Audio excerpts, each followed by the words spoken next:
Olá, pessoal! Quero dar as boas-vindas para vocês para mais um episódio do Blipcast. O Blipcast é o nosso espaço para conversar com pessoas sobre temas do universo Blip. Então, a gente fala sobre inteligência artificial, transformação digital, contatos inteligentes e tudo a ver, e tudo aquilo que tem a ver com a nossa cultura, com o que a gente pensa, né, sobre o nosso presente e também vai ajudar a gente a construir o nosso futuro. Hoje eu estou na figura de host. Para quem não me conhece, meu nome é Caio Calado. Eu atuo no time de alianças e parcerias. E hoje a gente vai falar sobre um papo, né? A gente vai ter um papo com um tema que tem tudo a ver com o que a gente está falando do nosso futuro, né? Que são jornadas hiperpersonalizadas. Para quem não conhece em detalhes esse tema, né? A ideia é falar sobre como, né, o futuro da personalização ela vai depender muito, né, do uso das tecnologias e da presença da marca, né, na jornada do consumidor. Então, tem um artigo muito legal do MIT Technology Review que resume muito bem a ideia, né? Então, é a adoção de tecnologias como inteligência artificial, ou até mesmo os contatos inteligentes, né? Para construir jornadas personalizadas em um caminho, né, muito atraente tanto para as empresas quanto para o cliente, né, o consumidor final, que tem novas possibilidades, né? E acesso a novas ofertas de serviço. Então, para ajudar a gente a construir, né, falar mais sobre esse tema, aprofundar mais, a gente vai ter aqui duas pessoas, duas feras que ajudam a gente, né, os nossos clientes a terem as suas soluções desenvolvidas. A gente vai ter aqui a presença ilustre de duas lideranças muito importantes para a Blip. E eu vou começar apresentando primeiro a Mandy Cerqueira. Ela é líder, né, do capítulo de design conversacional, então engloba tanto a parte de UX, inteligência artificial e agora também a parte de estratégia conversacional aqui na Blip. E é isso, Mandy, muito bem-vinda. Como é que você está hoje? Tudo bem?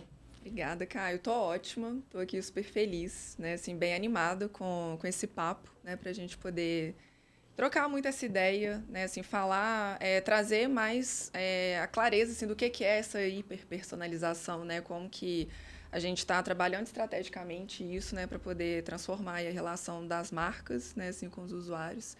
Então, acho que vai ter muito aprendizado, muita troca aqui. E eu tô ansiosa, né? Acho que a gente vai ter aí realmente um momento bem interessante. Não, tô curioso também para ver os caminhos que a gente vai seguir. E a gente também está aqui com Eduardo Guerreiro, VP de Professional Services aqui em Blip, né? Ele engloba todos os times e as especialidades que trabalham nas squads, né? Atende os nossos clientes. E aí, Guerreiro, tudo bem? Bem-vindo. Como é que você está aí pro papo? Tudo bem. Eu tô bem também. Estava ansioso para esse papo. Acho que, como a Mandy comentou, acho que é um momento para a gente destrinchar um pouco alguns paradoxos que a gente tem, inclusive da hiperpersonalização, quebrar alguns mitos que a gente tem, trazer também dificuldades, desafios que a gente já enxerga nos últimos tempos, quando começou a surgir, né, o tema da hiperpersonalização. Então, ansioso, acho que o papo é bom para a gente também conseguir elucidar um pouco para as pessoas que estão assistindo como que a gente identifica e como que a gente sai desse conceito para a prática, né? Na área de professional service, eu falo que a gente coloca o sonho na realidade, né? A gente assenta o sonho dentro da terra, com o pé na terra, vamos dizer assim, para fazer as coisas acontecerem, né? Então a gente fala um pouquinho disso e vamos seguindo a nossa conversa, vamos ver como que a gente direciona. Não, vai dar muito bom. Gente, hoje, para quem estiver escutando a gente, né, a gente tem mais ou menos 3 ideias de blocos, né? A gente vai falar um pouquinho sobre a vivência, né, as áreas, tanto de professional service, design conversacional. Tem a ver, né, as duas áreas, mas também tem nuances diferentes. A gente vai focar também na ideia de jornadas hiperpersonalizadas. A gente vai meio que aprofundar nesse tema. E também a gente vai falar um pouquinho sobre futuro, né, estratégia, o que a gente entende, né, como companhia e também na área de professional services, né, como é que a gente está olhando para esses temas. Essa é uma ideia, né? É um caminho possível, mas para onde a gente vai depender da nossa conversa. Então, a primeira parte, né? Esse primeiro bloco, a gente vai falar um pouquinho da vivência de vocês, os temas que vocês trabalham, como é que é a organização dos times, né? Como é que vocês ajudam os nossos clientes. E aí, Mandy, eu queria começar por você, falando um pouquinho da área dos capítulos, né? Que você tá. São 3 capítulos, são muitos temas, mas muitos deles têm a ver com design conversacional, né? Como é que você introduz, né? O que é um design conversacional? Design é uma palavra que está aí em várias áreas, né? Mas o conversacional é um pouquinho diferente. Como é que você explica isso? Boa. O conversacional, ele traz ali a especificidade, né, de algo que eu acho que também é muito amplo. E aí é muito interessante quando eu vou tentar explicar tanto internamente assim, né, para profissionais da área mesmo, quanto para pessoas que não conhecem nada. E eu já começo desmistificando uma coisa. Eu falo, olha, o design conversacional não é definitivamente escrever texto para chatbots. É a primeira coisa. Eu falo que é muito mais sobre o que está por trás. E aquilo ali que os usuários veem, né, assim, na tela mesmo, é só o resultado. Então, o design conversacional, ele está ali completamente voltado, né, para estratégia, para usabilidade mesmo, e para fazer com que um contato inteligente, né, assim, um chatbot, ele seja, em primeiro lugar, funcional, que ele resolva. Porque não adianta você trazer um usuário ali, você ter uma arquitetura incrível, ele não resolver, não entender a dor do usuário. Então, para você chegar nesse nível, né, assim, de conseguir resolver, de conseguir ter uma interação fluida, você tem que ter uma estratégia, uma lógica, você tem que ter muita tecnologia por trás. Então, por isso que eu sempre explico, é muito mais sobre o que está lá por trás e menos o que realmente aparece ali na tela. Né? Aqui no nosso time, né, assim, a gente tem... eu estou aqui na Blip já tem 5 anos e meio, e a gente teve uma linha do tempo aí muito interessante, que foi como que o capítulo de design conversacional se estruturou, como que ele evoluiu. Eu acho que é interessante a gente passar, né, assim, rapidamente sobre isso, porque fala muito sobre a evolução da visão da área e da empresa também. Nós começamos lá atrás, né, pelo menos quando eu entrei, que foi 2020, com os capítulos separados. Era o capítulo de UX Design, aí nós tínhamos ali o AIC também, que era mais voltado ali para a questão de modelagem, né, inteligência artificial. O AIC seria o analista de inteligência conversacional. Tá, isso. Eu vou fazendo essas perguntinhas para ajudar a galera a entender as siglas. Exato. Aí já teve, assim, analista de interação conversacional, de inteligência conversacional, é sempre ali uma sopa de letrinhas, mas o que era uma dor ali, né, assim, que tirava muitas oportunidades para a gente construir experiências realmente incríveis, é que essas especialidades trabalhavam muito separadas. Era aquela coisa assim, começava o UX ali no início do processo, já imaginando ali toda a jornada, e só depois é que entrava o AIC para poder colocar ali a inteligência mesmo, né, e tudo mais, fazer a modelagem, e não funcionava, muitas vezes. Podia até funcionar, mas não da melhor forma possível. E aí, depois que eu assumi a área, eu falei, gente, faz todo sentido a gente unir e fazer assim com que as pessoas aqui consigam transitar entre as duas áreas. Então, o UX conseguir entender muito bem e colaborar com o AIC e vice-versa. Um entender como que o outro se conecta, as skills, né, assim, as ferramentas, e eles começarem a atuar juntos desde o dia zero, para que aquela experiência realmente seja concisa, coesa e fluida. E assim a gente foi construindo, né, assim, amadurecendo. Eu acho que foi um salto muito grande para a gente, enquanto área, enquanto empresa, quando a gente trouxe essa visão mais integrada, porque a gente aumentou o nível de conhecimento ali dos nossos analistas e, consequentemente, o nível das entregas que a gente estava proporcionando ali, tanto para as marcas quanto para os usuários finais, né? Então, assim, falei bastante coisa aqui, né, assim, sobre a área, mas eu achei que era legal pontuar isso, assim, como realmente uma linha do tempo, uma evolução.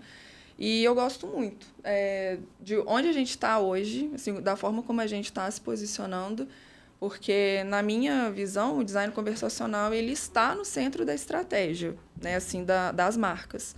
A forma como a gente ajuda as marcas a comunicar, a resolver problemas, né, e principalmente a ouvir os usuários, né, eu acho que isso está muito na essência. Assim, então, a gente se coloca ali muito ao lado das marcas como consultores mesmo, como parceiros, para que através dessas conversas ali que convertem e que resolvem, eles atinjam ali os melhores resultados. É uma área que tem muitos chapéus, né, e atua de várias frentes. Quando a gente pensa em design de conversas, é alguém que vai projetar a conversa, mas o projetar a conversa é muito subjetivo, tipo, ela vai para onde? É sobre o quê? Ela fala como? Para que ela existe? Para que ela existe, né? Então ela vai para vários possíveis caminhos. E aí você falou que hoje, no caso antes, né, existiam 2 silos, né? Um voltado para a parte da experiência e o outro voltado para a parte de IA. Eram separadas e agora estão juntas, né? Trabalham em conjuntos. Hoje o time é só designer conversacional? Como é que é a estrutura do time? Aí talvez a gente poderia falar um pouquinho dos capítulos que você está agora, né? Legal. Das frentes, e explicar um pouquinho como é que cada uma delas entregam, né? O que é que cada um, né, desses chapéus fazem, por assim dizer. Legal, vamos lá. A gente está no modelo que eu diria que é híbrido. Assim, a gente está numa transição. Então, eu tinha pessoas UX, tinha pessoas ali AIC, e eu não podia transformar uma na outra da noite para o dia. Sim. Como eu falei, assim, tem sido, desde 2023, um trabalho muito próximo ali com os coordenadores, né, assim, para a gente poder criar essa base de conhecimento ali comum entre as especialidades, sem, contudo, transformar um no outro. E enquanto as especialidades estão coexistindo e se integrando, eu também já estou desenhando a estratégia futura, que é de ter designers conversacionais mesmo, que já as novas contratações, né, que eu tenho buscado, a pessoa já vem pronta, assim, sabendo, conseguindo transitar muito bem entre o UX e trazendo ali a inteligência artificial para a construção das soluções. Então, ao invés de ter 2 pessoas trabalhando de forma integrada, eu estou, muitas vezes, formando ou então contratando pessoas que já vêm com essas skills ali. Né? Então, assim, eu estou tendo esses 3 perfis, né, no time hoje ali, coexistindo, e a gente trabalha muito forte para sempre capacitar essas pessoas ali nas boas práticas, nas metodologias, nas ferramentas, porque não adianta você ter uma expectativa, você cobrar isso do time, falar assim, ó, você precisa dominar isso aqui e tal, se você não dá as ferramentas. Então, eu tenho um time de coordenadores que me apoia 100% nisso. Tem ali os tech leads também, né? Assim, na verdade, são tech experts, né? Como a gente chama aqui, que ajudam a disseminar e equalizar esse conhecimento, porque é muita coisa. Então, a gente sempre vai direcionando. Mas, assim, para ser mais objetiva, hoje eu tenho os 3 papéis ali coexistindo. Então, um foca mais na parte do desenho da experiência, né? No caso, projetar ela, né? Entender o porquê, os fluxos, regras de negócio, trabalhar um pouquinho ali com a escrita. Tem a galera de IA, que também trabalha na parte de modelagem, né? A base de conhecimento, curadoria, intenção, entidades, modelos, etc. E agora também tem a parte de estratégia, meio que guiando ali o caminho do contato inteligente, um pouco o caminho que a conta vai seguir, certo? Sim. Essa tríade a gente está chamando agora de design conversacional. Seria mais ou menos isso? Exato. É o capítulo de design conversacional. Então, assim, eu falei aqui do designer conversacional, que é o híbrido. Isso. Tem o UX designer, tem o antigo EIC, né? E o estrategista mesmo é o papel mais recente que nós temos aqui. Que ele... Assim, a gente se juntou aqui, né, Guerreiro, para poder... Como que eu posso dizer? Se atender às demandas que a gente estava identificando ali, que certos clientes estavam trazendo, que era de algo além. Algo mais personalizado mesmo, que pudesse ter mais profundidade. Então, a gente captou muito essa necessidade ali, desenhou o papel a várias mãos, sempre escutando a voz do cliente, assim, a demanda. Assim, eu gostaria de ter assim, uma visão mais ampla, mais 360, eu gostaria de ter uma coisa mais especializada mesmo.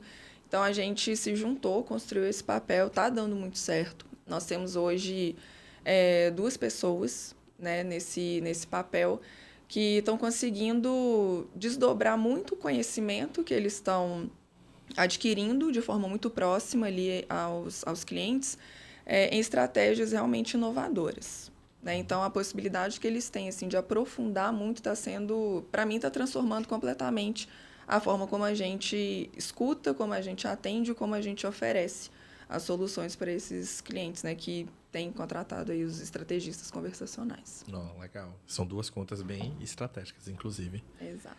Tem alguma coisa ou algum conceito de design convencional que a galera geralmente entende errado ou não saca muito bem? Nossa, tem algumas coisas. De design conversacional, como eu falei, fica parecendo que é só escrever texto. Então, assim, o designer conversacional definitivamente não é o UX Writer. Isso, é diferente. É a primeira coisa. né? Assim, uma coisa, outra coisa, outra coisa. Mas, então, esse é o primeiro aspecto. Tirando o conversacional, mas falando de designer, e aí no nosso contexto ali, ao longo desses 5 anos e pouco aí, eu tive que falar, explicar algumas vezes ali que o designer não faz telinha, sabe? Então, assim, tem esse equívoco, né? Assim, o cara é designer, então ele vai saber fazer, ele vai saber mexer no Photoshop, vai saber editar um vídeo, vai saber e tal, e não é assim. O designer, ele pode ser designer de interiores, por exemplo, e tal, ele não vai saber fazer uma telinha. Então, acabou que o termo designer, né, assim, abriu um guarda-chuva gigantesco, e aí eu sempre me divirto muito dando essa clareza. O designer conversacional, ele faz isso, isso e isso, ele pode fazer a telinha, porque em algum momento da carreira dele, ele foi curioso e aprendeu e tal, mas não é o que a gente deve esperar que ele faça aqui dentro, né? Então, é mais assim, uma questão conceitual mesmo, mas é muito assim, de pessoas que não estão no dia a dia e não vão ter essa clareza mesmo, mas a gente explica, a gente tangibiliza, não tem problema não. Pô, eu pensei que você ia dizer que o design convencional não faz robô. Ou algo do tipo. Não? Não, já me perguntaram, foi muito engraçado, assim, mas o designer conversacional que fica lá respondendo, assim, do e tal. Outro lado? Eu falei, não, gente, assim, a gente constrói toda a inteligência exatamente para não ter ninguém lá, sabe? Escrevendo e tudo mais. Então, são alguns conceitos aí que o pessoal pode ter um pouco ali de dificuldade de assimilar.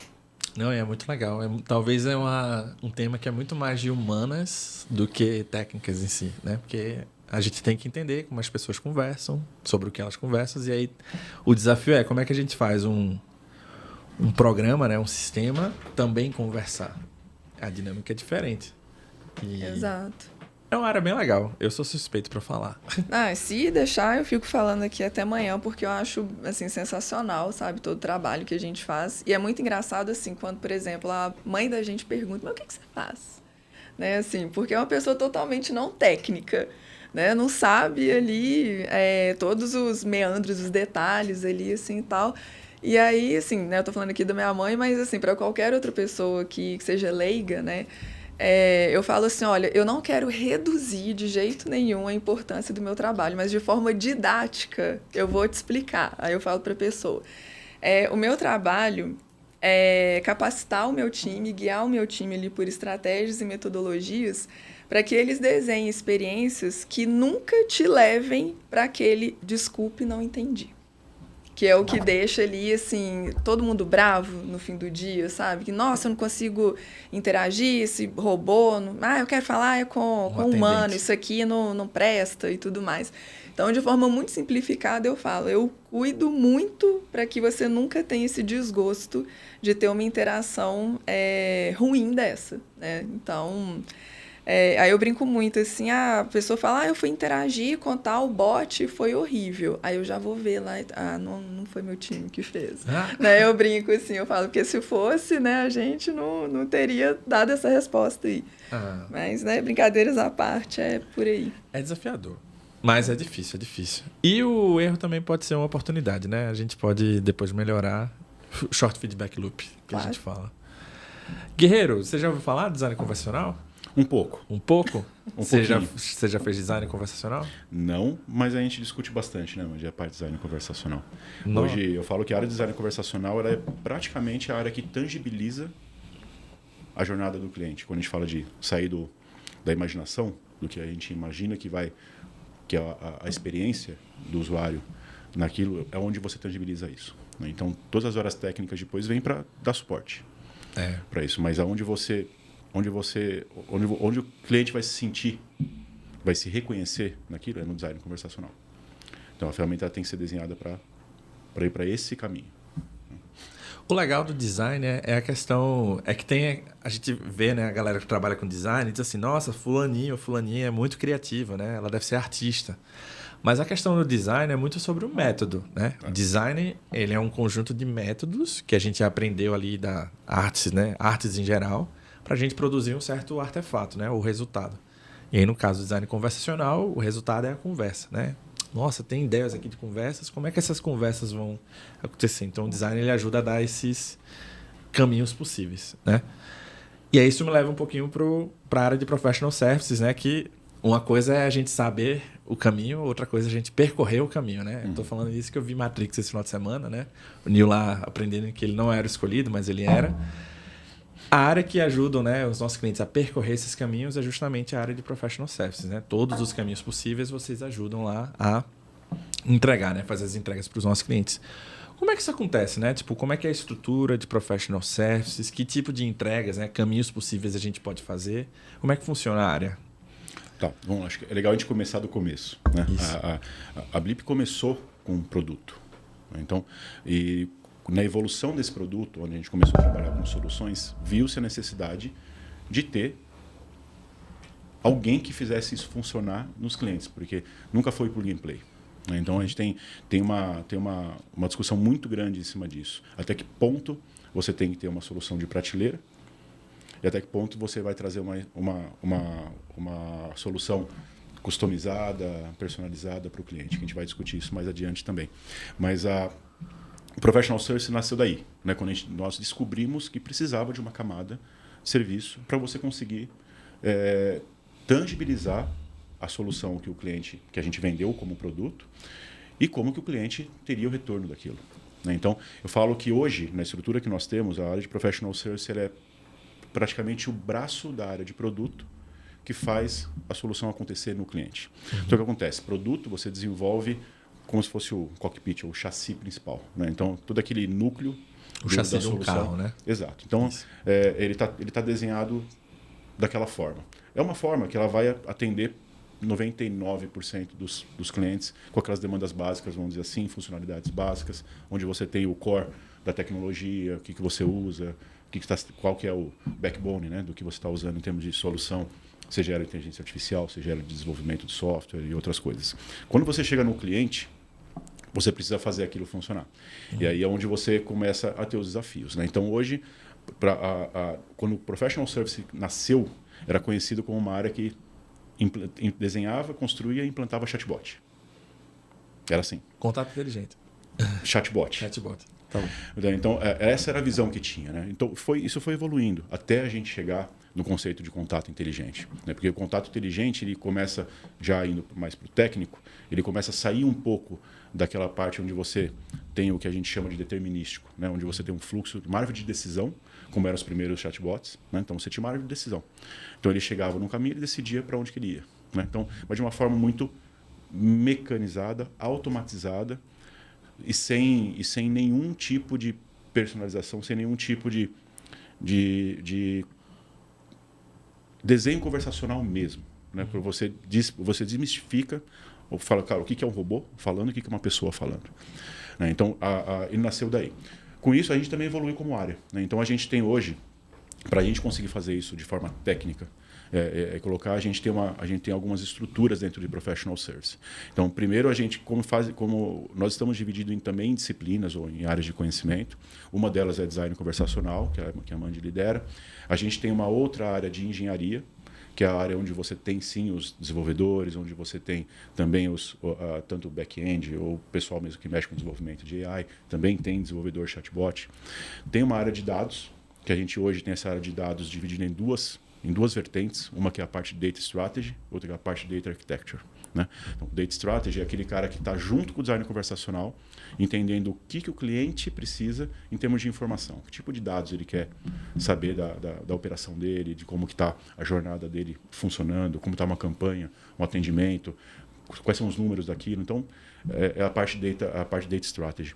A parte de Data Architecture é como que eu faço esses dados chegar naquela ponta. O que eu já tenho de dado, como que eu transformo isso em informação, como que eu transformo isso em insight ou em inteligência para conseguir evoluir. E a gente tem também as áreas de qualidade, né? Então, a gente não tinha, foi uma das coisas que a gente evoluiu de alguns anos para cá. Nós construímos área de qualidade para você construir os projetos com qualidade. Então, e essa área é uma área muito especializada, vamos dizer assim, em termos de conhecimento das soluções Blip. Então, eu digo que o nosso estado da arte, vamos dizer assim, Professional Services é a área que mais conhece de soluções Blip no mercado.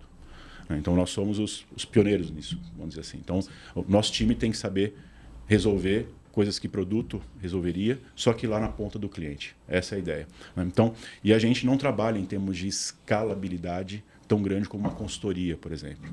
Até para a gente não perder esse viés da exclusividade e do quase do perfeccionismo, vamos dizer assim, né? Da metodologia e da solução Blip. Você não dá para atender, por exemplo, 500 clientes, como uma consultoria, 150 clientes que seja. São os clientes mais estratégicos que a gente tem hoje dentro da Blip, são atendidos por Professional Service. Até porque depois a gente tem todo o nosso ecossistema de parceiros que fazem, às vezes, vamos dizer assim, dessa parte de serviços, que vão atender. Os clientes também vão dar escala disso e a gente cresceu no mercado assim. Né? Hoje a Blip com mais de 3 mil clientes, você tem que ter um ecossistema muito robusto para conseguir fazer isso. A gente não dá conta e não é a ideia da conta, porque se você atende, por exemplo, a mais do que um número X de clientes, sei lá, hoje a gente atende, por exemplo, cerca de 30 clientes.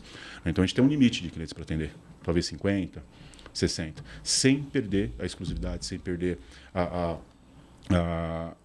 sem perder o que eu chamo de tropa de elite, né? Assim, aquele treinamento mesmo especializado que só a gente consegue resolver. A parte de senioridade, por exemplo, é um time muito sênior. Né? Então não é uma consultoria onde você tem uma base de pirâmide muito larga, com aprendizes e outra coisa. Não dá para ser assim.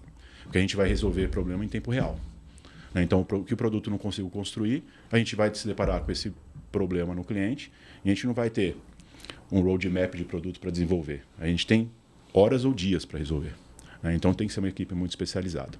E a gente também entrou, nessa evolução, a gente trouxe o papel do estrategista, por exemplo, porque a gente começou a sair daquele núcleo só de execução e de construção para trazer para uma camada mais estratégica. Né? Que muitos clientes eles têm as nossas soluções, mas ele não sabe a melhor forma de implantar. E mesmo quando ele implementa, ele não sabe a melhor forma de você rever isso, de você retroalimentar. Então entra a parte do estrategista, entra a parte da curadoria, entra a parte da análise de dados, a parte de engenharia, o estrategista de dados, que é outro papel que a gente está implementando agora nos projetos também, né? Que é onde você, cara, que tipo de dado que eu tenho, como que eu transformo isso em informação. Né? Quando a gente fala muito em insights, por exemplo, né? Eu sempre falo que existe uma separação entre data-driven e site-driven. Né? O data-driven, você acha a resposta para as perguntas que você já tem. Né? O insight, ele traz perguntas novas. Né? Então, hoje, quando você trabalha muito nessa camada de dados informacional, e é o que o mercado fala mesmo, né? Já há muito tempo se fala que dados é o petróleo, é o petróleo da tecnologia. E é verdade. Né? Então, mas como que você trabalha esses dados para ter essa informação? Hoje, a Blip, pela experiência que nós temos, os segmentos que a gente atua, e o tanto de clientes que a gente atende, a gente tem uma qualidade informacional e uma quantidade informacional gigantesca. Então, a gente, através dessa parte de data strategy, de estratégia de dados, a gente constrói essas informações de uma forma estratégica. E que nem outro consegue trazer. Né? Inteligência. Né? Então, trazendo inteligência em cima disso. Então, hoje, a área de Professional Service ela é uma área de cerca de 350 pessoas. Que a gente vai dividido nessas categorias. Atendemos quase 30 clientes aí, que são os mais estratégicos. Estamos aí também em evolução. Então, tem uma transformação que já está acontecendo desde o ano passado. Vai acontecer agora também nos próximos meses, que é não só o formato de atendimento, formato de construção das nossas soluções e evolução das soluções da Blip dentro dos clientes, vai ter uma cocriação, já está tendo cocriação. Muitas soluções que a gente tem hoje produtizadas nasceram em Professional Service. Porque um cliente trouxe uma demanda, por exemplo, a gente descobriu que aquela demanda podia atender outros clientes, então vamos produtizar. E tem outros que não. Tem outras coisas que a gente construiu e ficou naquele cliente porque tem uma estratégia só dele.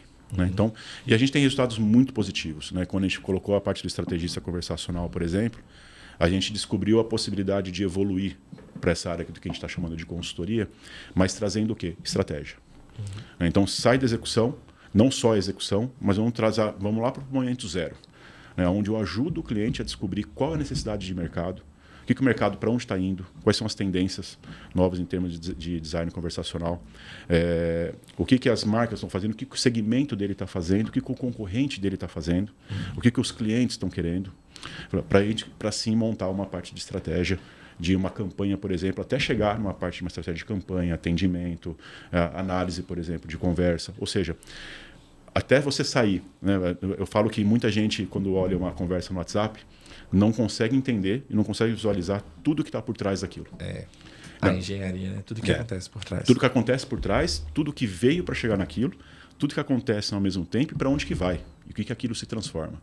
Né? Então, isso eu acho que é a beleza do que a gente fala. Né? Então, e eu acho que a gente está posicionado, o Professional Service está posicionado no melhor momento, vamos dizer assim, em termos de jornada. Porque você tem o cliente, que é o nosso cliente, e tem o cliente do cliente. Né? Então, e a gente consegue fazer essa junção e ver essa, como a Mandy comentou, a mágica acontecer. Né? Disso sair é muito recompensador quando a gente olha e vê que a nossa solução ela se difere no mercado por conta justamente de você sair dessa parte robotizada e realmente fazer um contato inteligente, que tenha realmente inteligência artificial trabalhando em cima disso. E não é fácil. Né? A tecnologia hoje ela te traz alguns desafios interessantes. Pô, eu acho também que tem a inteligência conversacional aí, que é a gente, né? Os especialistas dentro do tema, né? Tem gente que trabalha nessa área há muito tempo, tem nuances muito específicas dos canais, até mesmo do Blip. E tem coisas que não é bem no feeling, né? Mas com um certo tempo a gente começa a ver, pô, isso aqui não é bem uma campanha, talvez é um fluxo, pô, tem esse tipo de notificação, essa ideia dessa campanha não encaixa com a dinâmica de um canal. Então, assim, tem vários conhecimentos tácitos, né? Vivências do mercado que às vezes a galera não tem. Mas, ouvindo você falar, cada vez mais me faz pensar na Fórmula 1. A gente já falou sobre isso. Já falou várias vezes disso. Porque, cara, é muito óbvio. Cara, o Fórmula 1, né? É um esporte onde os carros vão competir em corridas, né? Pistas. Cada pista tem uma configuração. Cada cliente tem uma necessidade diferente. Cada um quer um caminho, né, a ser percorrido. Para cada um, a área de Professional Services vai ajudar em fazer coisas específicas. Vai ter uma hora que é mexendo no motor, vai ter uma hora que é trocando pneu, vai ter uma hora que é pensando ali na parte aerodinâmica, né? Sendo que aí, nesse caso, acontece de vários outros formatos, né? Pode ser na parte de design, pode ser na parte de dados, pode ser na parte de engenharia, pode ser em várias frentes. Você concorda também com a ideia da Fórmula 1? Concordo, a gente já falou bastante disso. Já falou bastante disso. Bastante disso. E a diferenciação, quando você traz isso para a realidade, a diferenciação é a mesma coisa que difere o primeiro do último lugar, né? É a estratégia, ué. É a estratégia e a diferença é... Muito pouco. Às vezes, em algumas pistas, são 1 segundo entre o primeiro e o último. Né? Então, entre o primeiro e o quinto, os caras estão no mesmo décimo de segundo. Né? Então, é o que diferencia. Então, esse mercado hoje, quando a gente olha o mercado de... Vamos chamar de... Não vou chamar de inteligência conversacional. O mercado conversacional, ele tem algumas pegadinhas. Eu chamo de mensageria de negócios. Exato. No geral. E aí vamos tratar de níveis de sofisticação. Uhum. É mais ou menos nesse sentido. E aí também traz o mesmo exemplo. Quanto mais sofisticado você for, tanto no que você tem de ferramental, no caso uma Fórmula 1, o carro que você tem, os equipamentos que você tem, a tecnologia que você tem, até quem desenhou e até quem está guiando. Quem está direcionando aquilo. É uma coisa que ela precisa acontecer os três ao mesmo tempo. Isso. Né? A construção, a parte do maquinário que você tem e quem está guiando. Qualquer uma dessas três que furar, acabou. Quando a gente fala de design conversacional, é a mesma coisa. Uhum. Né? Se você for muito para a tecnologia, mas perder o que o cliente espera, você se perdeu. Se você não tiver uma pessoa ou uma equipe que consiga direcionar essas duas coisas, você perdeu. Né? Então, é um jogo difícil de equilibrar. Sem contar a evolução. Né? Que a cada dia, a cada semana, a cada mês... Novas. A gente falava antes, né, alguns anos atrás, a gente falava de roadmaps de 3 a 5 anos. Hoje em dia, esquece. Não tem como você fazer nada muito mais que 1 ano. Né? Porque a única certeza que a gente tem é que vai mudar no mês que vem. É a única coisa disso. Então, você faz um norte, mas a gente sabe que vai mudar. E a gente tem que acompanhar. E a gente ajuda os clientes a acompanhar essas mudanças. E traz essas mudanças. Isso que eu acho que é o interessante.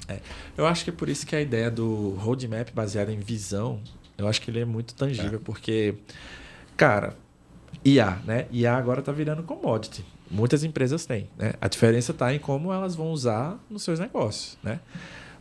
A visão do Roberto, desde o Roberto, o CEO da Blip, né? Desde lá de 2014, 2015, cara, assim como as empresas hoje estão na internet, elas vão ter ali os canais e mensagerias que as pessoas vão estar procurando. Aqui no Brasil, talvez tem muitas coisas do destino na Blip, mas aqui no Brasil é um país, né, que utiliza muito o WhatsApp. É o canal favorito, né, da nossa região. E o WhatsApp está crescendo no mundo inteiro, né? Então, cada vez mais as pessoas, as empresas vão procurar estar, né, onde as pessoas estão.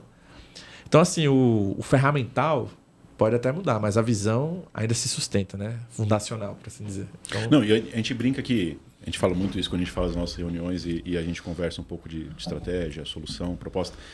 E a gente fala que hoje, para você deixar qualquer tema sexy, é só você colocar IA no final. Né? Fala assim, gourmetizar a coisa.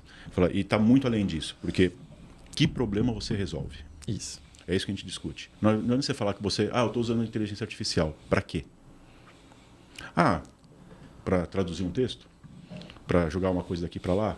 Para entender o que o cara fez na última compra dele e ver o que ele quer comprar agora? É só isso? Não, tem ou muito pior, mais que isso. né? Às vezes a resposta é porque meu concorrente está usando. Não posso ficar para trás. Exato.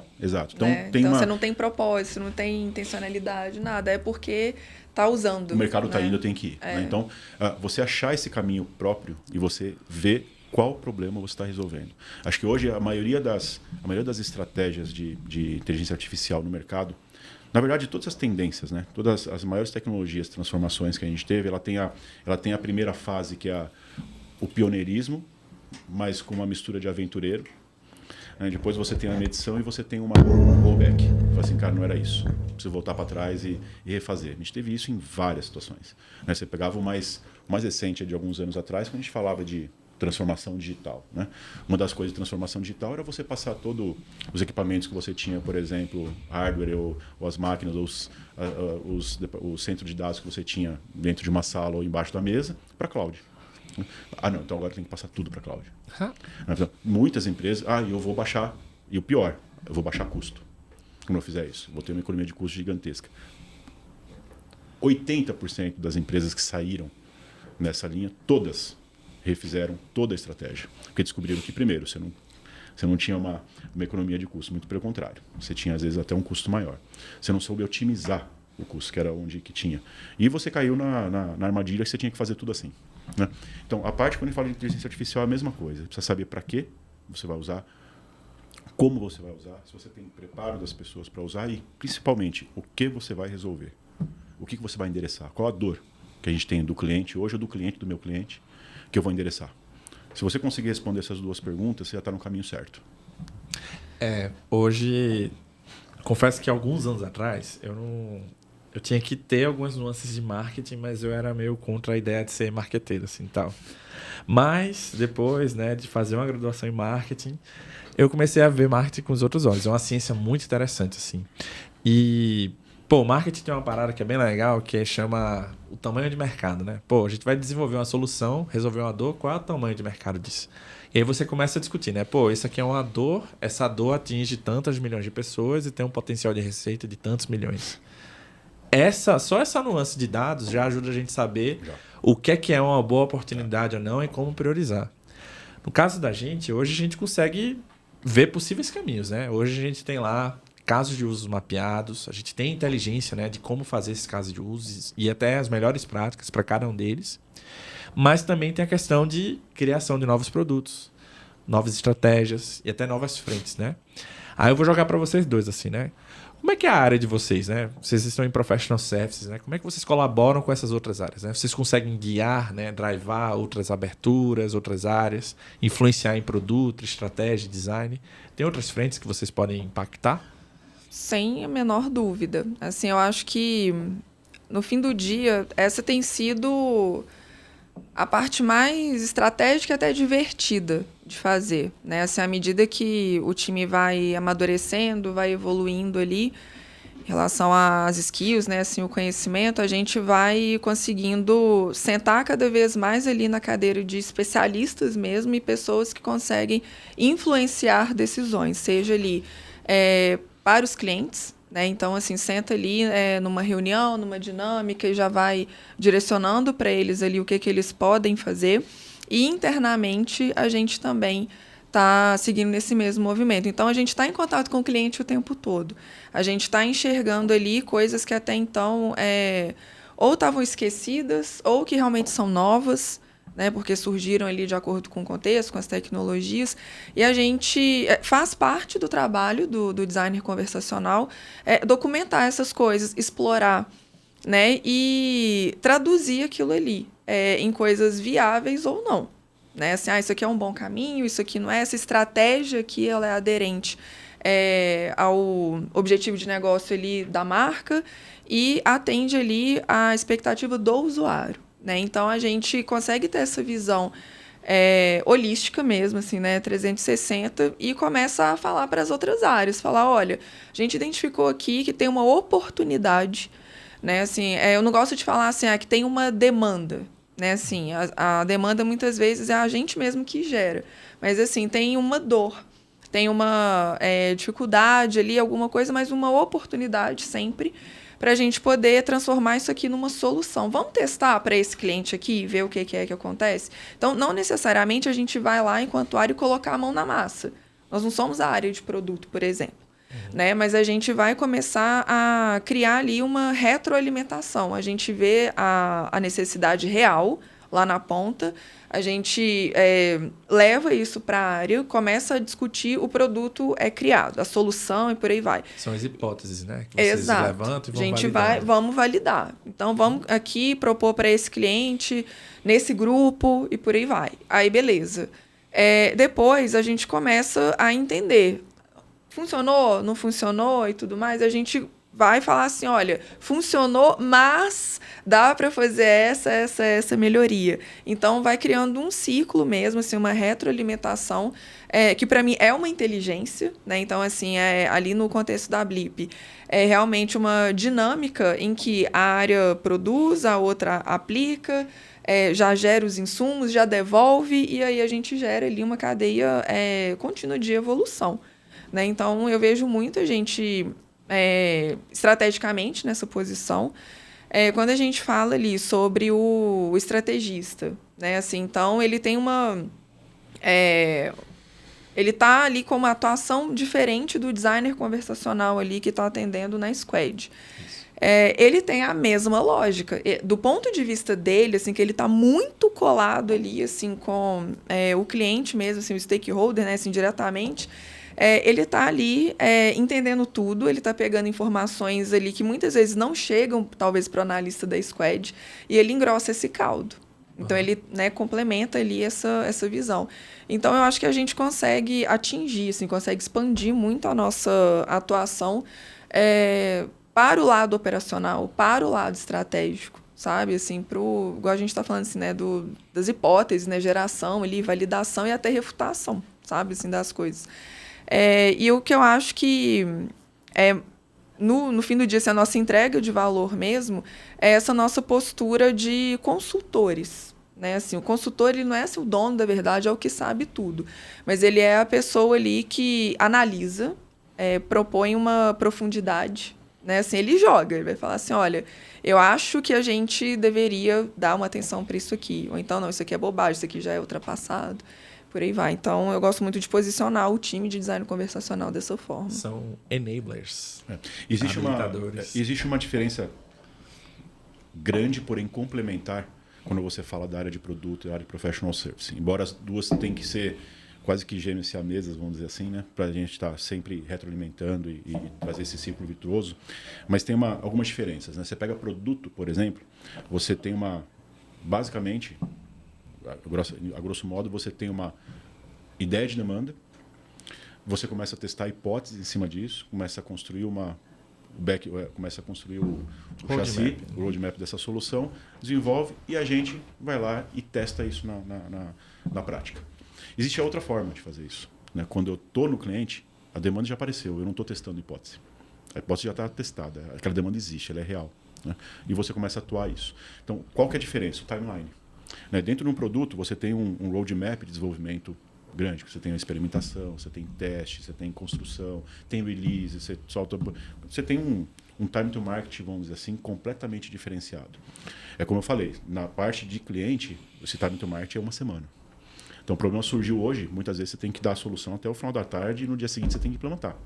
Né? Se for alguma coisa muito complicada, por exemplo. Se a gente for comparar, por exemplo, com a Fórmula 1 que estava usando, é como se você estivesse produzindo o carro, você vai lá no túnel de vento, testa isso com a parte dos modelos lá, tal, tradicionais em termos de aerodinâmica, tudo bonitinho no computador.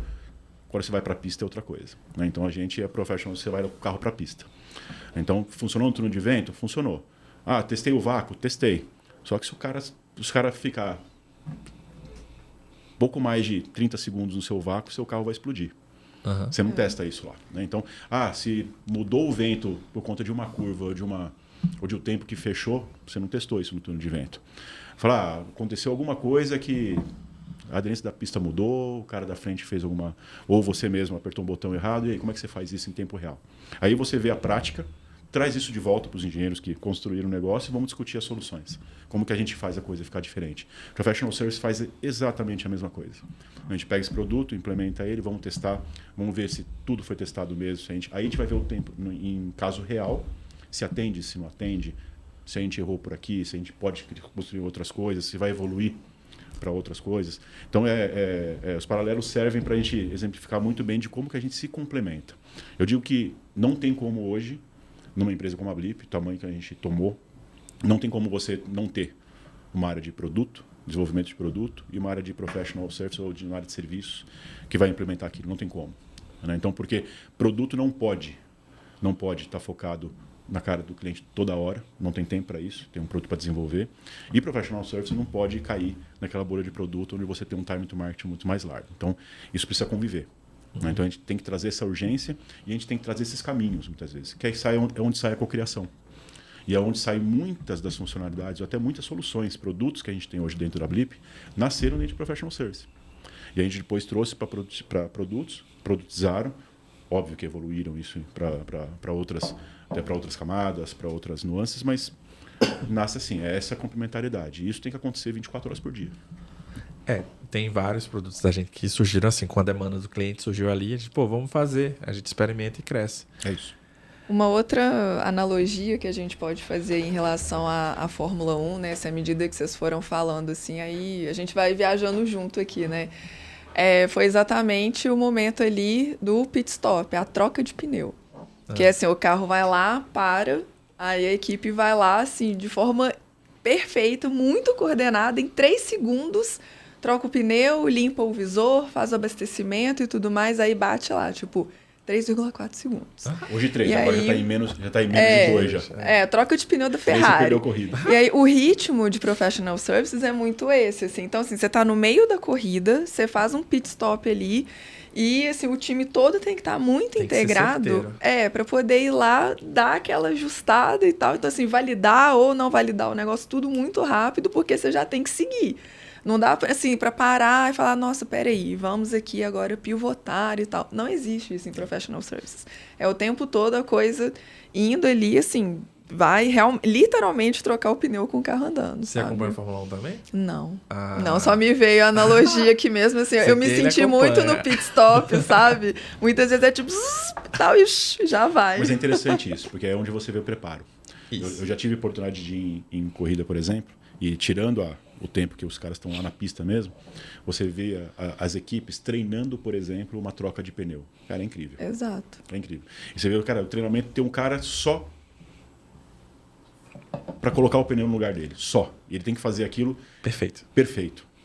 E depois tem mais 10 pessoas que vão disputar o mesmo meio metro quadrado para fazer a mesma coisa em 2 segundos. Com perfeição. Cara, é incrível. Você vê o treinamento que eles fazem. É um negócio assim... absurdo. Onde que tem também o paralelo? As nossas equipes elas precisam estar muito bem preparadas. Por isso que eu falo que em professional service não pode ser uma equipe júnior. Né? Tem que ser uma equipe muito bem treinada, tem que ser uma equipe que conhece... E integradas, né? Acima de tudo. E que conhece os nossos produtos e soluções, assim como o cara que construiu. Porque se eu precisar abrir o motor lá no meio na hora que o carro parar e eu tiver que trocar alguma peça muito rápido, eu tenho que saber como faz aquilo lá. E qual que é a consequência se eu não apertar o parafuso certo, né? Do jeito certo. Então tem muita coisa que o nosso tempo não perdoa, vamos dizer assim, né? Em professional service, um dia que você perdeu, você fica com o sistema de um cliente, por exemplo, meio dia fora do ar. Meio dia fora do ar, às vezes é milhões que o cara pode perder em vendas, por exemplo. Então é muito perigoso. Tem que ter esse cuidado e atenção. Vamos mudar de assunto? Bora. Pronto, a gente seguindo adiante. A gente deu uma aula aqui de Professional Services, a gente falou de design, de estratégia, a gente falou um pouquinho de tudo, inclusive a relação de produto com o Professional Services. Mas agora a gente vai chegar no tema do episódio, né? Tal da jornada hiperpersonalizada. E aí esse é um tema que ganhou força, né, nos últimos anos, mas é um tema que vai ganhar ainda mais força nos próximos anos, né? A gente está vendo aí a IA generativa, tem várias outras aplicações que a gente pode ver. E aí eu queria entender com vocês, né, como é que vocês entendem, diferenciam o que é personalização, customização, hiperpersonalização. O que é o tal do hiperpersonalização, né? Como é que o que a gente quer dizer sobre isso quando a gente fala, especialmente em experiências digitais, né? Legal. Eu acho que assim, é interessante a gente pensar como que isso foi se construindo, né, assim, ao longo do tempo. Quando a gente começou ali a popularizar muito essa questão assim, dos chatbots, assim, das interações, né, conversacionais, no primeiro momento era aquele texto chapadão lá para todo mundo. Quem entrou ali vai receber as mesmas mensagens, o mesmo menu e acabou. Nenhum nível de personalização. E aí começaram a vir esses elementos, né, de personalização, que era começar a chamar o usuário pelo nome. A saudação ali, bom dia, boa tarde ou boa noite, porque você sabe qual que é o horário ali que a pessoa está interagindo. No outro momento, seria ali trazer o número do pedido da pessoa e tal, assim, mas as mensagens ainda na personalização, no meu ponto de vista, elas são genéricas e só tem variáveis dentro dela que fazem a pessoa bater o olho ali e falar, está falando do meu caso, está falando de mim, mas ainda num nível muito raso. Eu acho que assim, essa personalização ela está muito atrelada ali às informações estáticas que estão num CRM, por exemplo. Naquele contexto ali da interação. Exato. Então, assim, foram dados coletados em determinado contexto, em um dia lá que a pessoa interagiu com a marca e está lá no CRM. E são dados válidos, são dados importantes, mas, como eu falei, eles são estáticos. E aí, eu acho que o que diferencia a hiperpersonalização é quando entram ali os aspectos de contexto e de comportamento. Então, assim, a pessoa que preencheu ali um cadastro e forneceu os dados que você tem ali, aquele cadastro não tem ali o humor da pessoa no dia, a necessidade dela e tal, assim, a expectativa com a qual ela entra ali no contato inteligente e começa a interagir com a marca. Essas informações, elas não estão armazenadas. E como que elas são vistas, assim, como que elas se... como que, na prática, as marcas conseguem perceber isso? Olhando, estudando, analisando o comportamento. Então, assim, aquele usuário, as últimas 3 vezes que entrou aqui no meu contato inteligente, ele executou a mesma ação. Vou dar um exemplo aqui. Ele entrou para poder pedir um código de barra. Então, ele entrou mês passado, ele entrou esse mês. Então, você está vendo ali que está começando a se desenhar um padrão. No próximo mês, ao invés dessa pessoa ter que entrar lá e pedir de novo, a marca já não pode antecipar. Né? Assim, eu não preciso nem falar. Eu vi que nos 2 últimos meses você me pediu. Mas, assim, já está aqui seu código, já está perto da data de vencimento e tudo mais. Você começa a entender o padrão, o comportamento, a expectativa, que tipo de solicitações... que tipo de ações ele executa ali dentro do seu contato inteligente. Então, assim, eu dei um exemplo aqui muito básico, mas para tentar trazer essa clareza, assim, do que você passa a observar e antecipar. Uhum. Né? A hiperpersonalização, ela vem muito de uma postura preditiva e eu acho que parte principalmente da disposição que as marcas têm em realmente entender os usuários, a querer realmente atender aquela expectativa, a facilitar o dia a dia daquele usuário. Então, se colocar, digamos assim, no lugar dele mesmo e falar, poxa, o que vai ser legal eu entregar para ele ali que ele nem vai me pedir? Sabe, assim, quanto tempo e quanto esforço eu posso poupar dele num dia, porque eu já entendi qual que é a expectativa dele. E aí a gente tem inúmeros casos aqui em que isso pode acontecer. Então, vamos supor, dando outro exemplo aqui, tem alguma companhia telefônica, por exemplo, que está com problemas de estabilidade ali, né, assim, do sinal, por exemplo. Se você já sabe que naquela região ali está com problema, e aí você começa a receber muitas mensagens, né, de pessoas que são daquela região ali, já dispara, sabe, uma notificação, já fala ali, ó, realmente estamos com algum problema, alguma coisa, e aí você já acalma as pessoas, você já evita ali a abertura de reclamações, de tickets. Então, assim, são inúmeras possibilidades que a gente tem de observar e antecipar. O que é muito legal da hiperpersonalização é que não necessariamente você tem que solicitar dados. Você realmente aprende observando. Sim. Né? Porque isso é uma coisa muito estratégica, porque assim, as pessoas hoje estão muito resistentes a dar dados e tudo mais. E a gente aprende, a gente se habitua a sentar e observar e permitir com que o dado ele se construa. Então, acho que isso é muito mais inteligente do que você realmente manter ali uma base de dados estática, né? Então, eu diferenciaria personalização e hiperpersonalização com esses pilares que eu trouxe aqui. Mas eu queria saber se o Edu também, ele, né, assim, tem uma visão similar, né? Assim, você acrescentaria alguma coisa nessa visão?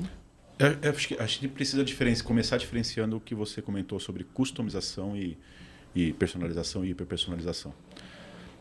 Vamos colocar aqui a customização, eu deixo a ferramenta com a cara da marca. A hiperpersonalização, eu deixo a ferramenta com a cara do cliente. Então, são as duas coisas, elas precisam conversar. Né? Então, imagina um carro. Você compra um carro, você customiza ele. Isso. Você coloca um insufilme do jeito que você quer, a cor que você quer, a roda, você coloca um adesivo assim, você coloca aí você vai lá e liga o carro. Hoje em dia, né, você consegue mudar a corzinha lá de dentro do painel, tal. Isso é customização. A hiperpersonalização, ou a personalização, mas vamos falar direto da hiperpersonalização, é eu entrar no carro, ou, por exemplo, ele tinha um banco elétrico, ele te dá uma ferramenta customizada para você colocar o banco no jeito que você quiser. Né? Então, você tem possibilidade de customizar do seu jeito. A hiperpersonalização, ela vai além. A hiperpersonalização, na hora que eu entro no carro, se eu falar oi, Batmóvel, ele vai reconhecer a minha voz, ele vai posicionar o banco elétrico na posição que é a minha, ele vai ligar a mídia já na minha lista de música, ele já vai acionar, por exemplo, todas as cores do meu jeito, que é o meu jeito. E se minha esposa entrar no carro, por exemplo, no dia seguinte, ele vai, a hora que ela falar pela voz dela, ele já vai reconhecer e vai fazer tudo isso do jeito que ela colocou. Isso é hiperpersonalização. Então, eu entro, eu falo oi, ele já vai colocar a minha cara. Quando você fala hoje dos desafios de você fazer uma hiperpersonalização, é exatamente essa. Como que o cliente entra numa jornada conversacional, por exemplo, com a sua marca, e ele se reconhece ali. Então, por exemplo, se você imagina, você tem uma marca com diversos públicos. Né? Então, hoje você tem, por exemplo, os conflitos geracionais. Né? Então, você tem, por exemplo, pessoas com mais de 40 anos que fala de um jeito, pessoa de 30 a 40 fala de outro, pessoa de 20 a 30 fala de outro, pessoa de 15 a 20 fala de outro. Será que eu consigo identificar, por exemplo, quem está falando comigo, eu mudar, inclusive, minha forma de me comunicar? Usando uma gíria né, do grupo, da geração, alguma coisa do tipo. Isso é um pouco de hiperpersonalização. Então, ele traz, sim, um pouco de histórico, de você trazer, né, como a Amanda comentou, o que você... Eu já sei que você, sempre, todo mês você compra isso aqui. Se você entrar lá e ver de novo, falar, olha, você quer comprar de novo? Cara, isso já é feito. Né, você entrar e falar, oi, Eduardo, tudo bem? Boa tarde. Cara, isso aí já... Eu recebi um e-mail com o meu nome, já deixou de ser surpresa há muito tempo. Né, eu falo que o mercado evoluiu. A tecnologia evoluiu. Até você chegar na parte da hiperpersonalização, você saiu de um núcleo duro também lá de trás, muito mais engessado. Né? Então você tinha, por exemplo, anos atrás, surgiram os ERPs e os CRMs. Não, os CRMs já centralizava muita informação do seu cliente. Aquilo já era o supra-sumo do mercado. Né? Cara, eu tenho informação do meu cliente, eu sei onde ele mora, eu sei todos os pedidos que ele comprou, todas as compras que ele fez nos últimos 2 anos, eu tenho os endereços novos dele, eu sei quantas vezes ele vai na minha loja. Legal, você tem tudo, ou quantas vezes ele ligou para mim, quais reclamações ele fez, quais elogios ele fez. Isso era um CRM, tudo centralizado. Depois, quando chegou, por exemplo, um pouco antes da pandemia, você já tinha, por exemplo, o desafio que a gente está falando da transformação digital, onde você descentralizou. Então, antes você tinha esses sistemas centralizados. Isso já era um avanço tecnológico gigantesco. Antes da centralização, você tinha não sei se você lembra disso, mas na época de 2005, entre 2005 e 2010, se falava muito de globalização. Tá. Então não bastava você ter na sua empresa um sistema centralizador. Você tinha que ser globalizado. Você tinha que atender 100 países no mundo e esses sistemas tinham que estar interligados. Então, isso era globalização, por exemplo. Ou você ter relações sem fronteiras, né? E tecnologicamente você centralizava tudo isso. Depois, na transformação digital, descobriu-se o quê? Cara, eu não posso centralizar muito. Porque senão eu tenho todo o controle aqui. Eu preciso deixar o usuário, eu preciso me aproximar do usuário. O que aconteceu? Você criou aplicações. E criou os portais, por exemplo, que a gente falava muito de omnichannel. Então você criou portais de conversação. A Blip começou assim, em conversas de SMS, por exemplo, mandando SMS personalizado ou por compra. E você descobriu que você tinha que ter aplicações para o cara usar na mão dele e ter acesso à sua marca, ao seu produto, de uma forma muito rápida e muito prática. Com a pandemia, isso mudou completamente. Porque não é todo mundo que tinha essa proximidade, essa facilidade, essa flexibilidade, ou essa portabilidade.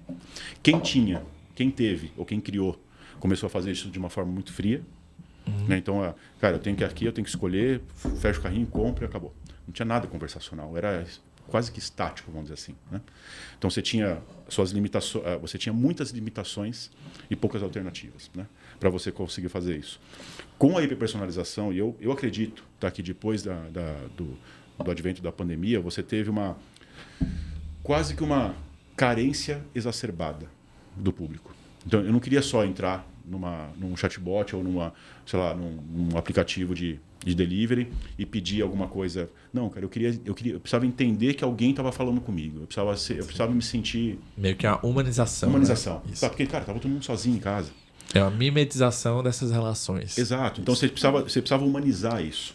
Né? Então, não bastava só... Eu não tinha mais contato nem com o meu vizinho. No máximo, com a minha família dentro de casa, se eu tivesse família. Se eu estivesse sozinho, com quem que eu falava? Né? Então, tanto é que começou a sair aplicativo de inteligência artificial de conversa, bate-papo. Hoje em dia tem isso. Né? Até como se fosse terapias, vamos dizer assim, digitais. Mas nasceu um pouco daí.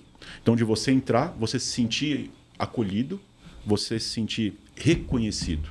Eu entrar hoje para fazer uma compra e eu ver que eu tenho uma jornada conversacional, vamos dizer assim, onde eu sinta que aquilo tá feito para mim, tá feito pro Eduardo. Não é porque ele me chamou de Eduardo ou de Edu, né? Falando, não, cara, é porque eu tô sentindo que ele tá, vamos dizer assim, ele tá atendendo a minha expectativa. E quando você fala da hiperpersonalização, é você surpreender o cliente. Falou, opa, peraí, sabe a história de alguns anos para cá que você falava aqui na mesa, você fala assim, eu quero viajar para Espanha no ano que vem, eu quero conhecer Madrid, Barcelona, não sei o que, tal, legal. Aí você chega no carro, abre o negócio, vai no Google, no Instagram, o que aparece? O pacote lá completo. Já. Sua hora de ir. Exato, o cara me escutou. Cara, isso é hiperpersonalização. Eu acho que o primeiro ponto da hiperpersonalização em termos de tecnologia, para mim, foi isso. Porque será que tem? Claro que tem, a gente sabe que tem hoje, tecnologicamente falando isso. Cara, e se eu conseguir trazer essa hiperpersonalização para uma conversa hoje? Se eu tiver, por exemplo, falar, olha, você estava procurando isso aqui, mas da outra vez você comprou isso. Ó, eu tenho essas coisas disponíveis, você falou que você gosta também. Quer comprar, quer experimentar? Ó, tem um novo produto aqui que talvez é um pouco melhor do que você comprou da outra vez. Então você começa a fazer isso e romper um pouco as barreiras, que acho que aí a hiperpersonalização, um dos desafios que a gente tem é de você usar a hiperpersonalização sem romper a barreira da humanização, da invasão. A parte ética da coisa. A parte ética. Da invasão, ou até mesmo de produção de dados, de você se sentir invadido. Cara, porque a primeira vez... invadido. Me senti invadido. Isso. A primeira coisa que se falou quando tinha o caso dos assistentes da Siri, do Google, de outras coisas, era você ter o essa pessoal invasão. tá me ouvindo o tempo inteiro. Eu tô sendo vigiado, assim. Depois você entra lá no histórico, vê tudo. Exato. Então, esse hoje é um dos principais desafios. Como que você traz essa hiperpersonalização, só que como que você surpreende de uma forma positiva e não negativa? Porque, imagina, o efeito pode ser contrário. Sim. Você pode queimar uma marca. Você pode queimar a sua marca. A reputação, né? E a sua reputação, exatamente. Então, qual que é a sua reputação que você quer ter? Que você é atendido, que a pessoa se sente atendida, acolhida e se sente realizada e feliz, independente do tempo que ela tem aquilo lá, porque às vezes não é tempo. Não, antes você precisa atender isso rápido. O cara precisa entrar e comprar rápido. Cara, não necessariamente. Né? Então, isso é um dos desafios que tem. Outros desafios que você tem é também um pouco de tecnologia, porque quando você trata para você conseguir chegar num nível de hiperpersonalização, você ainda precisa trabalhar com um volume de dados muito grande para conseguir chegar nisso.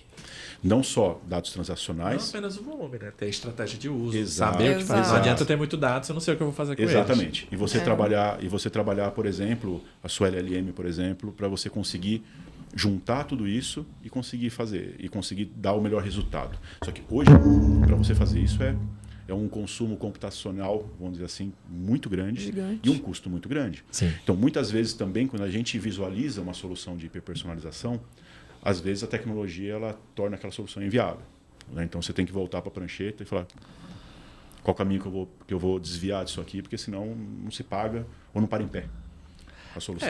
Às vezes, aí depende, né? Eu também não vou falar isso para não colocar a gente na parede, mas teve uma coisa que a Mindy falou muito legal, que é a parte de antecipação, né? Aí vai ser uma parada, talvez seja novidade para você. Existe o X-Design, né? Uhum. Mas você sabia que existe um fio de pensamento no design chamado design antecipatório? Já ouviu falar disso? Eu já ouvi falar, mas não ela que vai talvez sabe como usar. Eu só ouvi falar. Cara, mas a gente tem isso em vários lugares, que é tipo assim... Mas eu gostei. Antes de mais nada, eu gostei, vamos começar a usar. Dá pra gente começar a viajar aqui em empatia a algorítmica e tal, várias coisas. O que pega? Quando a gente abre lá o Spotify, Netflix, quem começou a popularizar muito isso foi a Netflix. Você vai ver lá um conjunto de opções que tem a ver com o que você assiste. Sim. Normalmente o que você gosta, o que você passa mais tempo assistindo, já vai ter ali o catálogo meio que preenchido para você.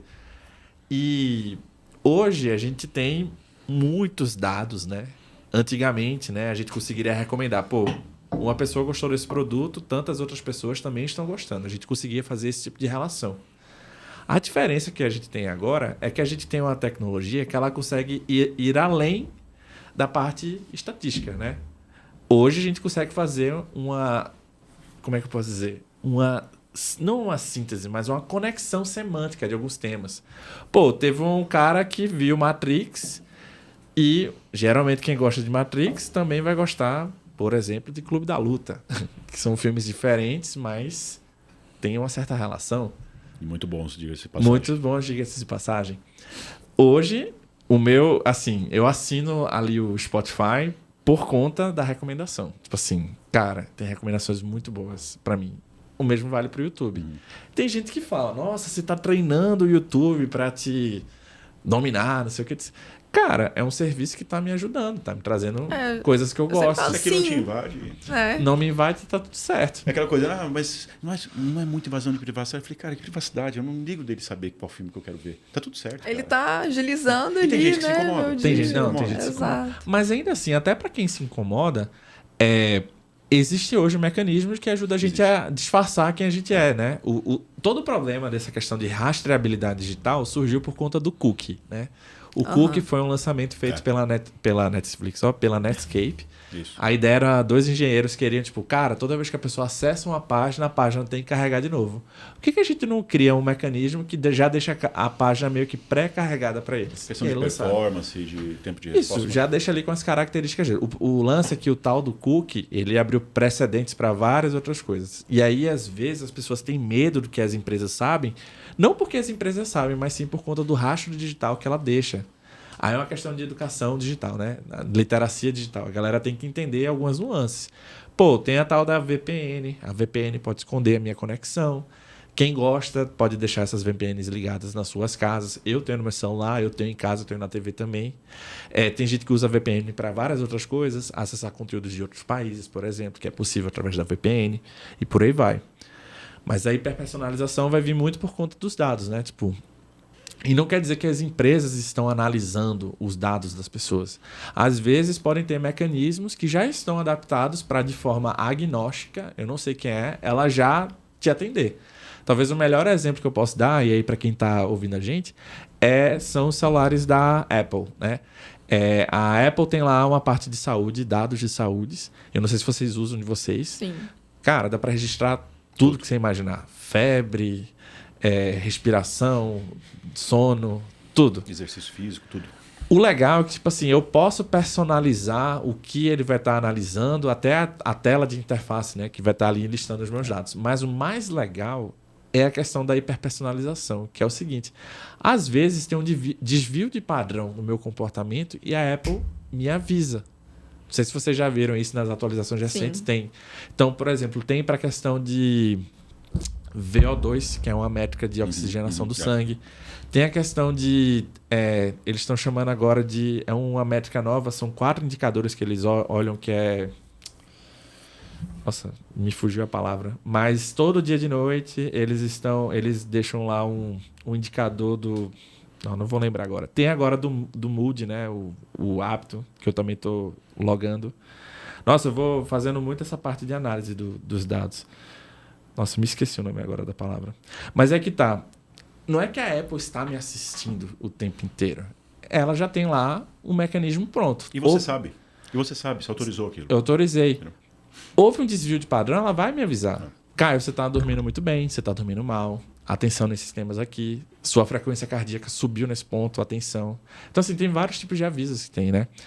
As empresas podem não pensar em analisar o tempo inteiro, né, os dados das pessoas, mas sim nesses gatilhos, né? O que pode ser um gatilho para hiperpersonalização? Mas você sabe que a gente discute muito isso quando a gente fala até de LGPD mesmo.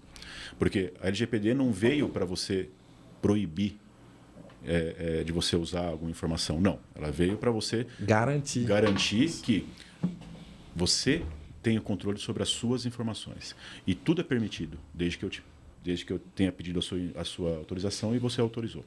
Eu lembro que uns anos atrás eu trabalhei num projeto que a gente tinha uma parceria, por exemplo, com uma loja de departamento muito grande e com uma das operadoras também.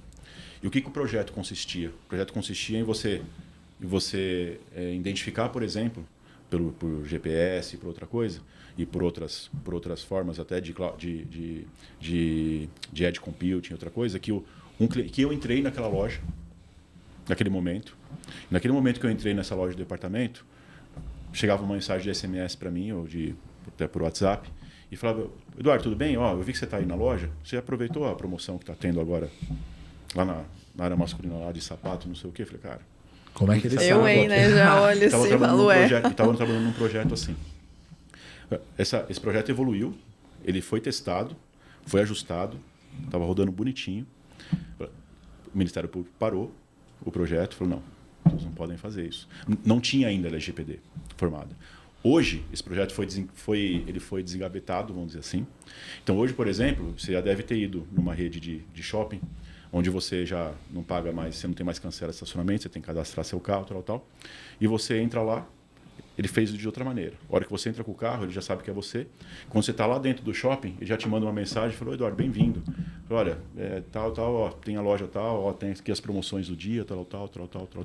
Mas por quê? Quando você instala o aplicativo do shopping, por exemplo, ou quando você cadastra o seu carro para ele poder reconhecer a placa e entrar, ele já te dá todos esses avisos. Ele falou, a gente vai usar os seus dados para isso. Você está de acordo? E quais dados que a gente vai usar? Só isso aqui, ó. E a localização sua porque você está entrando aqui. Tudo bem? Tudo bem. Acabou. Então, assim, a forma de você criar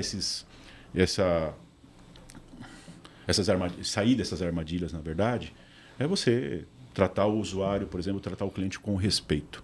Então, você pode surpreender. Transparência, mas eu acho. Respeito e transparência. Você pode surpreender e deve surpreender. Mas você precisa marcar como você falou, pela reputação. E faz parte da reputação você falar para o cara, olha, eu estou usando essa informação sua sim, mas estou usando aqui e até aqui. Tudo bem? Tudo bem. Está tudo certo. Então, hoje é um desafio grande. A gente, por exemplo, na Blip, né, a gente está atualizando, todo mundo sabe, vários contratos nossos por conta disso também. De você conseguir usar a informação, porque como você comentou, a gente está quantos anos no mercado? Em quantos clientes? Quantos petabytes de informação a gente tem de dados hoje? Para que eu posso usar aquilo? Posso usar? Não posso usar? Tem coisa que eu não posso usar, eu tenho que descartar? Tem coisa que eu vou armazenar, eu posso recategorizar, posso anonimizar e usar? Como que eu faço isso? Aí entra, por exemplo, parte de governança de dados, etc. Então, tudo isso está ligado de uma forma onde você tem que trabalhar a hiperpersonalização, mas com vários vieses, com várias vertentes, com vários fundamentos, vamos dizer assim, para você se cercar, para que você realmente surpreenda o usuário de forma positiva. Porque se no primeiro oi que você falar para ele te trazer alguma informação que ele se sentir invadido, você perdeu o cliente. E perdeu para sempre. Né? E aquela coisa, né? Você falar mal de uma marca é muito mais rápido que você falar bem. É muito mais fácil, né? Você destrói muito mais, em muito menos tempo do que você constrói. Né? Então, e às vezes nem consegue reconstruir. A gente tem exemplos disso no mercado. Né? Hoje a gente ajuda, né, as marcas a desenvolver, né, as suas jornadas. A gente ajuda também elas a hiperpersonalizarem, né, os seus contatos com os seus clientes. Não é todos os casos, né? Cada caso é um caso. Vem ali um pouco do interesse do que é que a marca quer trabalhar versus a dor que ela quer resolver do usuário final, né? Mas no fim do dia, todas essas empresas estão querendo melhorar a sua jornada, o seu relacionamento com seus clientes, né? E mover ali os indicadores dela. Um elemento que ajuda elas a fazerem isso é a estratégia conversacional, né? O que elas querem fazer, né? Como elas vão fazer, o que elas estão querendo fazer, né? Então, quando a gente fala de estratégia conversacional, o que a gente está querendo dizer assim para as marcas ou para os nossos clientes? Como é que a gente responde essa pergunta? Eu acho que a estratégia conversacional, ela vai vir ali, assim, uma estratégia sólida. Ela vai equilibrar perfeitamente ali os objetivos de negócio, assim, as regras de negócio ali, as boas práticas e expectativas ali para o usuário e a tecnologia. Então, assim, uma estratégia conversacional, para mim, ela tem esses 3 pilares. E é o que a gente estava conversando aqui mais cedo. Aqui tem que ser tudo muito bem integrado. Não adianta eu ter 2 desses pilares e ficar faltando um, porque essa estratégia ela vai ficar manca, sabe? Vai ficar banguelo ali e tal, e ela pode até chegar a algum lugar, mas nunca aonde ela poderia chegar. Plenitude. Exatamente. Então, eu acho que assim, quando a gente pensa ao lado do cliente ali, né, assim, de forma conjunta, né, colaborativa, essa estratégia, a gente, em primeiro lugar, ajuda o cliente a ter foco. Uma coisa que eu acho que é muito interessante na hiperpersonalização é que o hiper não é realmente assim sobre abarcar tudo. Vamos supor assim, pegar todo o contato inteligente e hiperpersonalizar todas as skills e tudo mais. Muitas vezes você pode ter um resultado gigantesco, muito mais impactante se você hiperpersonalizar apenas uma jornada. Então, assim, o design conversacional, ele ajuda muito o cliente a enxergar isso. Assim, onde que faz mais sentido, onde vai ter um impacto mais positivo, onde eu vou ter um retorno mais rápido se eu mexer. Então, assim, você tem vários problemas, vários desafios e várias oportunidades aqui de melhorar a sua experiência. Vai adiantar você fazer tudo de uma vez? Não. Então, assim, o design conversacional, com toda essa base estratégica, vai falar, vamos por esse caminho aqui. Que aí você vai ter... Assim, a gente direciona ali... o que a gente tem chamado muito ali, assim, é o roadmap daquela solução que é priorizado. A gente já fala, vai por aqui que esses resultados vão chegar. E você não precisa gastar dinheiro tentando fazer assim, a tecnologia de ponta em tudo, colocar IA em tudo, porque muitas vezes você vai dar um tiro de canhão ali numa formiguinha, e a gente está aqui muito para poder falar isso, assim, qual que é a melhor solução para cada etapa, né? Assim, seja desse cliente ali com a Blip, seja do usuário com a marca, a gente vai ajudando a trazer esse foco mesmo, sabe? Então, acho que a estratégia, ela parte muito desses elementos, assim, a estratégia conversacional. É uma tríade, né? Eu coloco mais alguns ingredientes aí nessa conversa, né? Então, nessa história. Que nem, por exemplo, hoje, quando a gente fala do estrategista conversacional, do papel do estrategista conversacional, a gente fala que a gente falou disso várias vezes, né? É um Frankensteinzinho, vamos dizer assim, né? É quase que um super-homem. Por quê? Porque eu tenho que pegar tendências... É um jazz, pô. Eu tenho que pegar... Exatamente. Eu tenho que pegar tendências de mercado. Eu tenho que pegar o que o segmento está indo. Eu tenho que pegar onde os concorrentes do meu cliente estão indo. Eu tenho que ver onde que meu cliente acha que ele quer ir, porque com as outras informações eu posso mudar esse direcionamento.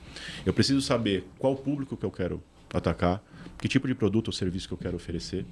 Dentro desse público, qual o leque que eu tenho que atingir, se eu vou atingir todos, se eu vou falar com cada um de uma forma diferente, e aí construir uma campanha, se estiver falando de campanha, se estiver falando de uma campanha, por exemplo, para oferecer alguma coisa, eu vou juntar tudo isso aqui, colocar no liquidificador e sair com uma estratégia.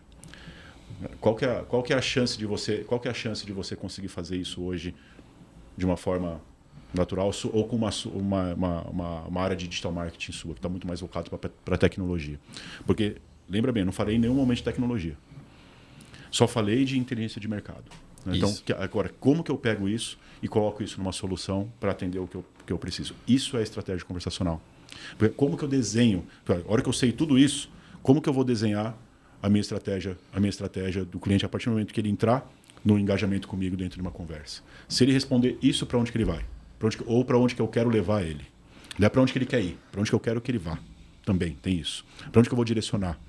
Se ele chegar com raiva no atendimento, por exemplo, como que eu identifico que ele está com raiva? O que eu faço com aquilo? Vou mandar para um lugar, vou mandar ali abrir uma reclamação, vou passar para um atendimento humano, vou acolher, vou mandar o seu produto está com defeito. Ajustar o tom de voz. Ajustar o tom de voz, mudar o tom da conversa. O que eu quero resolver? Hoje a gente tem várias ferramentas que ajudam a criar essa personalização. Exato. Mas olha a estratégia, olha o tamanho, olha o tanto de variáveis que você tem para conseguir chegar e falar, cara, vou nessa estratégia. E tem mais. Ainda corre o risco de você colocar a estratégia no ar e falar, não era isso porque eu não vi tal coisa. Legal. E a velocidade que você tem de mudança? Então, aí sim você vai envolver também tecnologia. Então, hoje, o que a gente busca como alvo, vamos dizer assim, de soluções da Blip é conseguir fazer isso. É juntar tudo que a gente tem de estratégia. A orquestração de tudo isso. Exato. Ver quais problemas eu resolvo, qual tecnologia que eu ofereço para fazer aquilo. E, de verdade, assim, mais IA ou menos IA, importa. Mas tem que ser transparente. O seu cliente final, na verdade, ele não quer saber se está usando IA. Ele quer resolver o problema dele. Ele quer resolver o problema dele. Ele quer sentir, se você resolver o problema dele em 5 segundos, está tudo certo, cara. Se você usou a parte mais arcaica que você tinha de tecnologia para fazer isso, está tudo bem. Então, a estratégia é muito disso, porque às vezes você lembra, cara, tinha uma brincadeira, né? Porque depois contava-se uma história como fato. E não era, depois descobriu que era mito, né? Diz que na época da corrida espacial, né, nos anos 60, 70, a NASA disse que tinha investido milhões de dólares para desenvolver uma caneta que escrevesse no espaço, porque o cara ia para o espaço, ia lá e precisava fazer anotação. Cara, uma caneta esferográfica, por exemplo, ela funciona por gravidade. No espaço não tem gravidade, como é que você faz? Né, para usar uma caneta. E gastaram milhões para fazer isso aí. A Rússia, que não tinha poucos recursos, foi lá e usou um lápis. Resolveu o problema. Então assim, o que importa? Qual tecnologia que você usou, quando você gastou? Nada. Né? Então, essa história não é verdade, tá? Mas alguém criou essa narrativa aí. Não, é uma analogia. Mas é uma analogia válida, mas é uma analogia extremamente importante. Por quê? Porque você tinha a forma que você tinha de atender. Então, hoje, o tal de saber apertar qual parafuso. Qual parafuso, isso. Exatamente. E hoje as soluções, a gente precisa ter uma solução completa, que consiga atender o cliente, desde a estratégia, até a hora de você transacionar isso, você medir, implementar, ter a ferramenta certa, ter o momento certo de fazer isso, saber qual parafuso apertar, onde que você errou, velocidade que você tem de transformação. Cara, você está fora do ar, aconteceu alguma coisa, e aí, o que você faz? Tem que entender o que é que isso vai impactar também o negócio do cliente, né? Exato. Esse não é um case nosso, mas como eu sou um bom bairrista de Recife, Pernambuco, a Prefeitura de Recife é a prefeitura que mais utiliza o WhatsApp no mundo. Não sei se vocês sabem disso. Não sabia. É a mais ativa de todas as prefeituras, né, que tem o WhatsApp, né, oficial. E aí tem um vídeo, aqui não é uma questão política, né, não estou fazendo endosso a ninguém nem nada, mas tem um vídeo que o próprio Guilherme Horn, que é o head aqui do Brasil, da região, ele está apresentando o case da Prefeitura de Recife. E aí o prefeito, ele apresenta como é que eles estão utilizando a solução, né? E aí, o caso que ele apresenta, eu acho assim, brilhante. Eu acho que casa muito bem com a ideia da estratégia, que é a gente utiliza o WhatsApp para notificar todas as mães que foram registradas nas creches aqui de Recife para avisar de vacinação. Por que a gente faz isso? Porque quando uma criança é vacinada, ela evita de desenvolver certas doenças. E quando ela desenvolve certas doenças, a prefeitura tem certo custo. Então, eu estou mais investindo na prevenção desse custo do que necessariamente, tipo, incentivando alguém a vacinar, por assim dizer. Ele está olhando ali no benefício, né? Das notificações que ele manda e por aí vai. Então a ideia do estrategista é isso, né? Tipo, pô, não é só uma ferramenta, né? Tipo, uma aplicação. Ele está olhando para o além, né? Tipo, ele está vendo o benefício além da mensagem, né? Como é que aquilo ali vai ajudar, né? No caso, a Prefeitura de Recife, a evitar certos custos. Tem vários outros casos de uso, né? Tem um outro que eu acho muito engraçado. É uma marca de um e-commerce muito grande aqui no Brasil. Tem um no Magazine, alguma coisa. Ela já mandou uma mensagem de parabéns para mim. Tipo, nossa, que engraçado, né? Então, tipo assim, tem várias formas de a gente trabalhar, né? Cada empresa ali dentro do seu contexto, da sua narrativa, ela pode desenvolver, né, as suas soluções, né? A pergunta é, o que é que a gente quer mover, né? Qual é o ponteiro? O que é que a gente está tentando resolver, né, de solução para os nossos clientes, né? Deixa eu só fazer uma observação do exemplo que você deu, da quem estava falando de invasão. Eu passei pela mesma situação que você passou, de um dia de uma loja grande, famosa, receber um WhatsApp de parabéns, feliz aniversário, tal, não sei o quê. Qual que era a diferença? Por que eu não gostei? Eu nunca tinha comprado naquela loja na minha vida. Aí a pergunta fala, cara, como que ele tinha meu número de telefone? Vazaram meu Como que ele me chamou pelo meu nome e como que ele mandou parabéns no meu aniversário? Essa é a pergunta. Você entendeu? Então, é o detalhe que pode fazer uma diferença. Não sei, não tenho a mínima ideia. Eu nunca liguei lá para saber. Tá, mas dá vontade, né? Você ligar e falar, cara, o que você fez? Porque, cara, ele conseguiu meus dados de alguma forma. Sabia que tem um professor, amigo meu, ele chama isso da parábola da pizza do Luigi? Não? O nome dele é Paul Pangaro. Tem lá, Luigi's Pizza Parable, a parábola da Luigi Pizza. Basicamente assim, você chega lá no Google, pergunta qual é a melhor pizza na minha região. Aí ele é de Nova York, né? Aí tem lá Luigi's Pizza. Aí ele fala, para uma pessoa, você pode perguntar por que ela está recomendando aquela pizza. Para o Google, você não consegue perguntar por que ele recomendou. Ou para um chat GPT, enfim. Quais são os parâmetros, né, que ele está personalizando? Eu não consigo saber. Um algoritmo... É uma parábola. Tipo assim, como é que a gente vai saber desses detalhes? Mas enfim, acho que isso é cena para os próximos capítulos. Gente, a gente está chegando ao fim do nosso episódio. E aí eu queria começar a fazer um fechamento, talvez bem rápido. Quase passaram 1h30 já a gente conversando aqui. Não sei se vocês perceberam. Mas eu queria, de uma forma bem sucinta, assim, de falar um pouquinho de futuro. O que vocês enxergam sobre jornadas hiperpersonalizadas, né? Como é que vocês entendem que pode ser esse futuro? Quer começar, Mandy? Pode começar. Eu sempre começo, pode começar agora e eu finalizo. É uma pergunta interessante, né? Eu acho que a gente conseguindo ultrapassar esses desafios, com certeza a gente vai encontrar outros, né? Isso. Então, sejam eles de desafios de marca, de comunicação, sejam de tecnologia, né? Então, o que eu imagino para o futuro? A tecnologia trazendo uma facilidade muito maior de você conseguir atingir esses objetivos. Porque, quer queira ou não, por mais que você vê, por exemplo, muita coisa bacana, né, na internet em termos de inteligência artificial, os filmes que a gente vê agora, os vídeos, né, sendo feitos, etc. Aquilo exige ainda uma infraestrutura pesada para que isso acontecer, né? Então você consegue fazer isso numa espécie de desfile de moda, vamos dizer assim, mas para você trazer isso para a realidade, ainda existe alguns empecilhos para você fazer. Então esse acho que é um ponto importante. Tecnologia, disponibilidade, custo. Outra coisa é preparo. Então as equipes preparadas para fazer isso, como você comentou, hoje para você fazer um design conversacional não é só tecnologia. O design conversacional ele tem que ter um pouco de psicologia. Ele tem que entender o que a marca quer. Ele tem que conseguir falar para a marca que o cliente dele, de repente, não quer aquilo. E não tem nada a ver com tecnologia isso. Então tem alguns desafios que acho que a gente vai aprender a evoluir para conseguir ainda juntar esses ponteiros e conseguir montar uma solução completa que responda essa demanda, vamos dizer assim. E a hora que a gente descobrir, vai surgir outra. Sim. Que a gente vai ter que continuar evoluindo.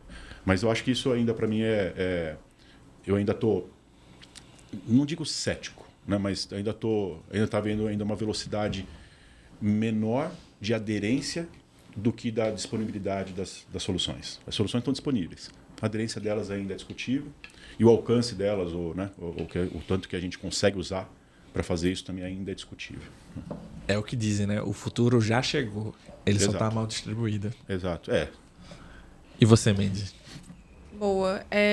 Eu iria muito por esse aspecto que o Edu falou da disponibilidade, né, e tudo mais, só que aí depois, como ele mencionou, eu fiquei pensando aqui mais no aspecto humano mesmo. Então, assim, até pensando no meu próprio time e na minha especialidade, né, alguma coisa nesse sentido, o que eu esperaria, né, assim, no futuro, seria pessoas cada vez mais curiosas e muito mais dispostas a enfrentar esses desafios, e assim, elas curiosas para poder aprender e assim masterizar mesmo, sabe? Saber utilizar a seu favor. Eu acho que hoje a gente é muito bombardeado de informações e de possibilidades, e muitas vezes fica difícil a gente conseguir convergir sobre esses usos, assim, sobre as melhores soluções.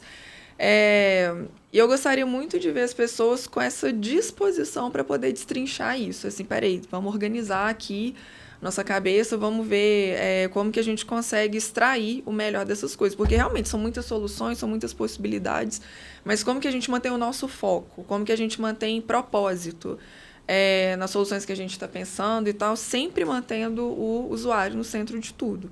Então, assim, não se perder, sabe? No meio aí de tanta possibilidade mesmo, sabe? Acho que seria bem por aí. E essa parte, né, assim, que o Edu fala, né, da disponibilidade é uma coisa que eu acho que no dia a dia, quando a gente está tentando implementar, hoje ainda é o que mais pega. Então, hoje por exemplo, assim, a pedra do meu sapato. Né? A gente pensa muita coisa, mas como que a gente viabiliza mais, né? Assim, como que aproxima e, enfim, populariza mais, sabe? É mais dessa forma que eu penso. E acho que tem outro ponto também que, antes de você falar desses desafios, quando a gente fala hoje como empresa, como solução para atender várias empresas, por exemplo, customização, personalização, hiperpersonalização, a hiperpersonalização ela é inimiga da escala. Então, para você escalar uma solução hoje, ela é completamente antagônica à parte de hiperpersonalização. Porque o que é a escala? Produtizar. É você criar essa escala. Alguém ali disponível para você financeiramente. Eu brinco, né? Eu falo assim, entra porco, sai linguiça. Sabe aquela coisa assim? Então, aquela linha de produção, né, de carro, entra aqui e sai ali. Isso é produtizar. Então, aí, como você faz uma hiperpersonalização com escala?